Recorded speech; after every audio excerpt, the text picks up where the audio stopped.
Hi friends, welcome back to Davangere Tutorials and Raman Tutorials for GK channel. ಸ್ನೇಹಿತರೆ, ಇವತ್ತಿನ ತರಗತಿಯಲ್ಲಿ ಇಂದು ನಡೆದಂತಹ Karnataka TET paper 1 ಪರಿಸರ ಅಧ್ಯಯನಕ್ಕೆ ಸಂಬಂಧಪಟ್ಟಂತಹ ಕೀ ಉತ್ತರಗಳನ್ನ, ಮಾದರಿ ಉತ್ತರಗಳನ್ನ ನಿಮ್ಮ ಮುಂದೆ ಡಿಸ್ಕಸ್ ಮಾಡುವಂತಹ ಒಂದು ಪ್ರಯತ್ನ.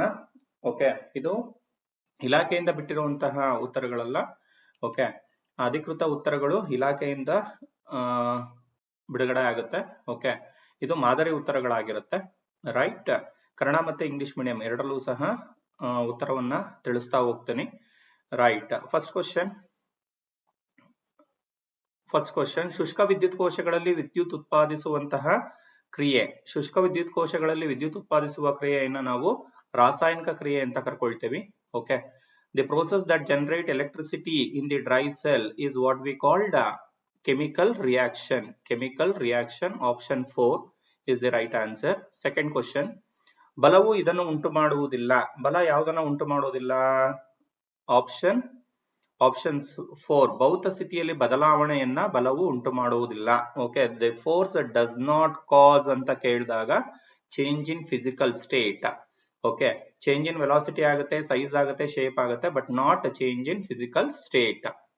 ಆಪ್ಷನ್ 4 ಇಲ್ಲಿ ಸರಿಯಾದ ಉತ್ತರ. ಭೂಮಿಯ ಅತ್ಯಂತ ಹೊರಕವಚವನ್ನ ಏನಂತ ಕರ್ಕೊಳ್ತೇವೆ? ಓಕೆ, ಭೂಮಿಯ ಅತ್ಯಂತ ಹೊರಕವಚವನ್ನ ನಾವು ತೊಗಟೆ ಅಂತ ಕರ್ಕೊಳ್ತೇವೆ.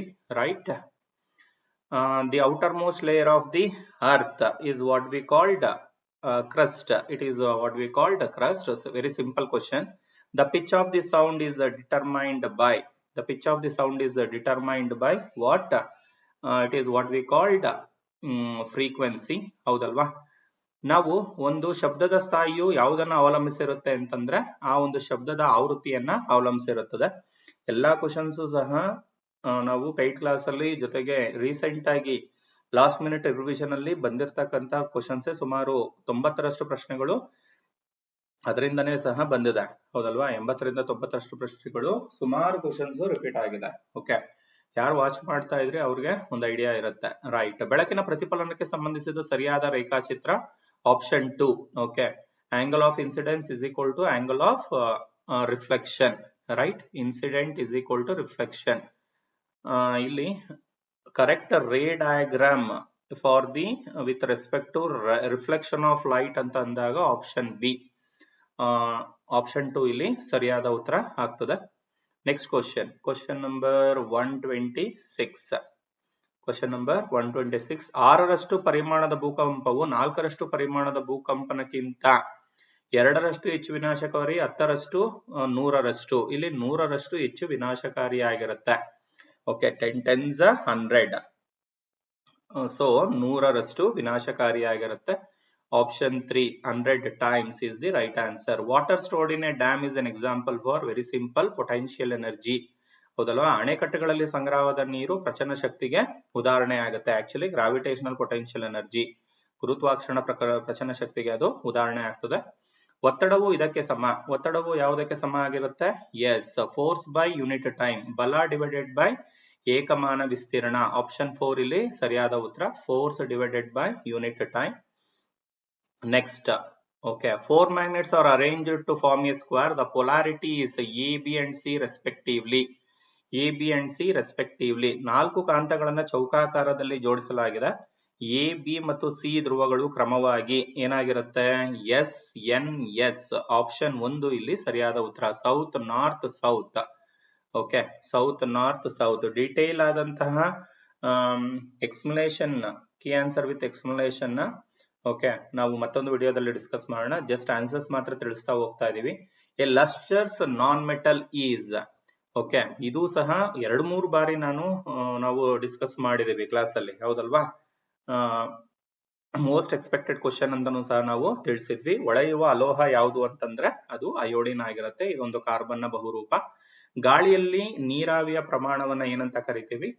ಅದನ್ನ ಆರ್ದ್ರತೆ ಅಥವಾ ತೇವಾಂಶ ಅಂತ ಕರ್ಕೊಳ್ತೀವಿ. Humidity, the amount of water vapour in air is what we called humidity.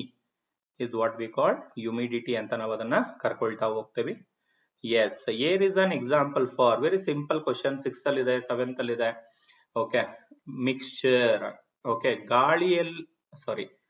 ಗಾಳಿಯು ಯಾವುದಕ್ಕೆ ಉದಾಹರಣೆ ಅಂದ್ರೆ ಓಕೆ, ಇದು ಹಲವಾರು ಅನಿಲಗಳ ಮಿಶ್ರಣವಾಗಿರುತ್ತೆ. ಆಪ್ಷನ್ 4 ಇಲ್ಲಿ ಸರಿಯಾದ ಉತ್ತರ.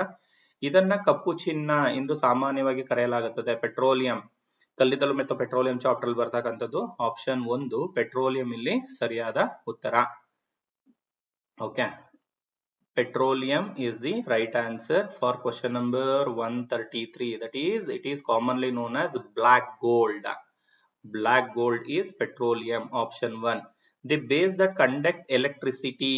The base that conduct electricity. ಯಾವ್ದಿಲ್ಲಿ? caustic soda. caustic soda ಹೌದಲ್ವಾ? ರೈಟ್. ವಿದ್ಯುತ್ ಪ್ರವಾಹಕ ಪ್ರತ್ಯಾಮ್ಲ ಯಾವುದು ಅಂತಂದ್ರೆ ಅದು caustic soda ಆಗಿರುತ್ತೆ.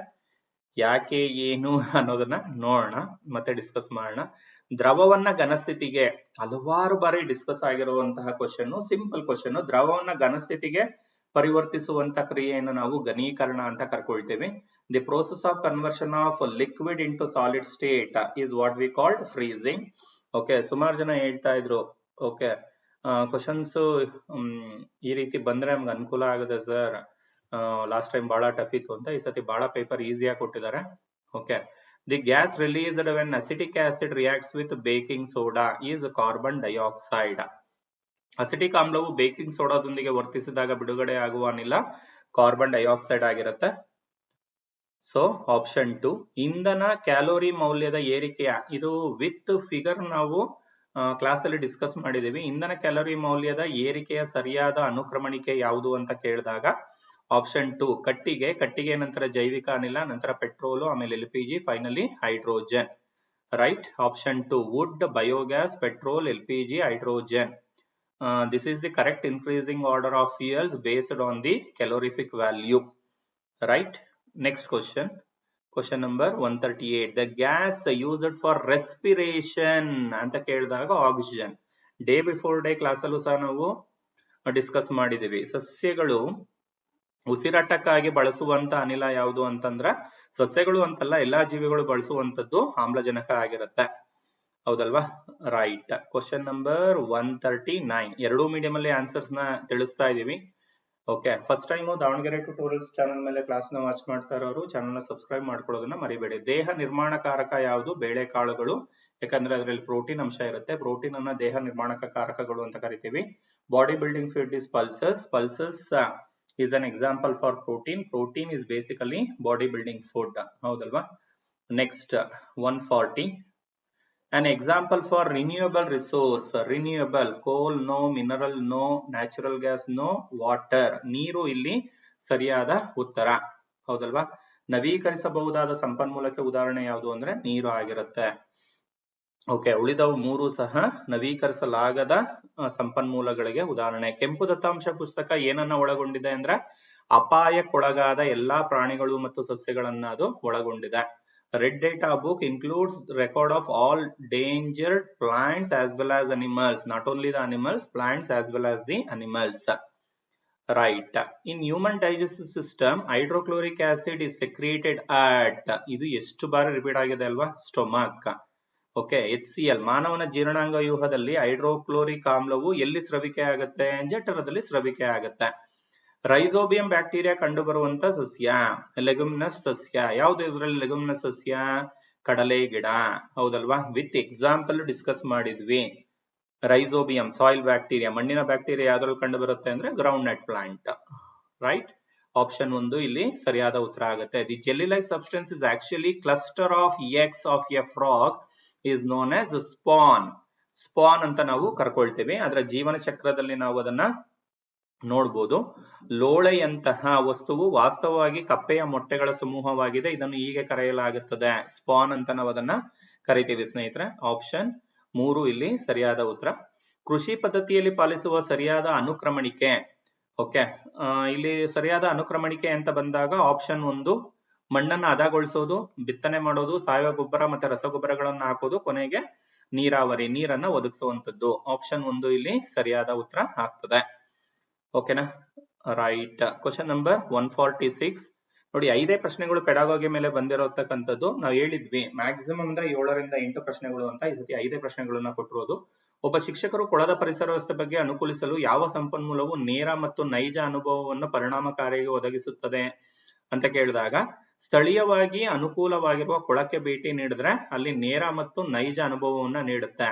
ಪೆಡಾಗೋಗಿಕ್ ಕ್ವಶನ್ ಲಾಸ್ಟ್ ಮಿನಿಟ್ ರಿವಿಷನ್ ಅಲ್ಲಿ ನಿನ್ನೆ ನಾವು ಸುಮಾರು ಒಂದು 50 ಪ್ರಶ್ನೆಗಳನ್ನ ಡಿಸ್ಕಸ್ ಮಾಡಿದ್ವಿ. ಅದರಲ್ಲಿ ಈ ತರನಾದಂತ 2-3 ಪ್ರಶ್ನೆಗಳನ್ನ ನಾನು ಡಿಸ್ಕಸ್ ಮಾಡಿದ್ದೇನೆ. Right. The correct sequence of following: preparation of soil, sowing, adding manures and fertilizers, irrigation. That is for 145. For 146, a teacher wants to explain the concept of a pond ecosystem, which resource would most effective for proving a direct real life experience anta bandaga an actual visit to a local pond. This is the best thing. This is the best thing, right? Question number 147. Okay. Environment is composite. EVS syllabus is thematic in nature. ಇಲ್ಲಿ ಪರಿಸರ ಅನ್ನೋದು ಸಂಯೋಜಿತವಾಗಿದ್ರೆ ಪರಿಸರ ಅಧ್ಯಯನದ ಪಠ್ಯವಸ್ತು ಏನಾಗಿರುತ್ತೆ ಅಂದ್ರೆ ವಿಷಯಾಧಾರಿತ ಸ್ವಭಾವವನ್ನ ಹೊಂದಿರುತ್ತೆ. So option B ಇಲ್ಲಿ ಸರಿಯಾದ ಉತ್ತರ ಆಗ್ತದೆ. ರೈಟ್. 148, ಸಂಪನ್ಮೂಲ ವಿಧ ಮತ್ತು ಪೂರಕವಾದ ಉದಾಹರಣೆಗಳನ್ನ ಹೊಂದಿಸಿ ಅಂತ ಬಂದಾಗ ಸಮುದಾಯ ಅನ್ನುವಂಥದ್ದು ಅಂಚೆ ಕಚೇರಿಗೆ ಸಂಬಂಧಪಟ್ಟಂತೆ. ಸಂಸ್ಥೆ ಅನ್ನುವಂಥದ್ದು ಸಂಸ್ಥೆ ಎಸ್ ಡಿ ಬಿ ಸಂಸ್ಥೆ ಅನ್ನೋದು ಬಿ ಸ್ಥಳೀಯ ಕುಂಬಾರ. ನೆಕ್ಸ್ಟ್ ಮಾಧ್ಯಮ ಅನ್ನುವಂಥದ್ದು DBAC ಎಸ್ DB. ಓಕೆ, ಮಾಧ್ಯಮ ಅನ್ನುವಂಥದ್ದು ವೃತ್ತಪತ್ರಿಕೆ. ಸಿ ಅಂತಂದು ಪ್ರಕೃತಿ ಅನ್ನುವಂಥದ್ದು ಯಾವುದಕ್ಕೆ ಸಂಬಂಧಪಟ್ಟಿದ್ದು? ಶಾಲಾ ತೋಟಕ್ಕೆ ಸಂಬಂಧಪಟ್ಟಂತಹ ಉತ್ತರ ಆಗಿರುತ್ತೆ. ಹೌದಲ್ವಾ? ಸೊ DBAC ಇಲ್ಲಿ ಸರಿಯಾದ ಉತ್ತರ. ಸಂಸ್ಥೆ, ಹೌದು, ಅಂಚೆ ಕಚೇರಿ ಅನ್ನೋದೊಂದು ಸಂಸ್ಥೆ ಆಗಿರುತ್ತೆ. ಆಪ್ಷನ್ 2 ಇಲ್ಲಿ ಸರಿಯಾದ ಉತ್ತರ. Yes. Resource, match the resource type with an example. Community ಅಂತ ಬಂದಾಗ ಒಂದು ನಿಮಿಷ, second one DB, first one community ಅಂತ ಬಂದಾಗ ಯಾವ್ದು ಬರುತ್ತೆ? Post office. Next B institutional ಅಂತ ಬಂದಾಗ ಎ ಲೋಕಲ್ ಪಾಟರು. ಮೀಡಿಯಾ ಅಂತ ಬಂದಾಗ ಏನಾಗಿರುತ್ತೆ? ನ್ಯೂಸ್ ಪೇಪರ್ ಆಗಿರುತ್ತೆ. ನೇಚರ್ ಅಂತ ಬಂದಾಗ ಸ್ಕೂಲ್ ಗಾರ್ಡನ್ ಆಗಿರುತ್ತೆ. ಸರಿ ಅಲ್ವಾ? S. Next question number 149. According to the NCF 2005, the most important aspects of EVS is considered as ಯಾವುದು? ಇಲ್ಲಿ option 3, making meaning and developing the capacity of abstracting thinking. That is the right answer. ಓಕೆನಾ? NCF 2005 ಪ್ರಕಾರ ಪರಿಸರ ಅಧ್ಯಯನ ಕಲಿಕೆಗೆ ಸಂಬಂಧಿಸಿದಂತೆ ಪ್ರಮುಖವಾಗಿ ಪರಿಗಣಿಸಿರುವುದು ಯಾವುದು ಅಂದ್ರೆ ಸಂಕೀರ್ಣ ಆಲೋಚನಾ ಸಾಮರ್ಥ್ಯದ ಬೆಳವಣಿಗೆ ಮತ್ತು ಅದನ್ನ ಅರ್ಥ ಮಾಡಿಕೊಳ್ಳುವುದು ಆಗಿರುತ್ತೆ. ಓಕೆನಾ? ಅದನ್ನ ಅರ್ಥ ಮಾಡಿಕೊಳ್ಳುವುದನ್ನ ಅದು ಒಳಗೊಂಡಿರುತ್ತೆ. Next last question. ಎಸ್. ಪರಿಸರ ಅಧ್ಯಯನ ವಿಷಯದಲ್ಲಿ ಮೌಲ್ಯಗಳು ಕಲಿಕೆಯ ಸಾರಿ ಮೌಲ್ಯಗಳು ಏನಾಗಿದೆ ಇಲ್ಲಿ? ಒಂದೇ ನಿಮಿಷ ಸ್ನೇಹಿತರೆ, ಅಲ್ಲೊಂದು ಸ್ವಲ್ಪ ಏನಾಯ್ತು, ವೇರಿ ಆಯ್ತು, ಇರ್ಲಿ.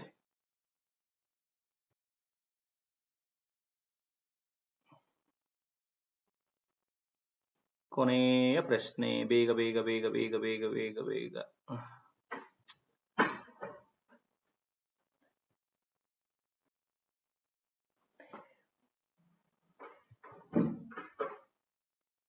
ಎಸ್. ಸ್ಟೇಟ್ಮೆಂಟ್ 1.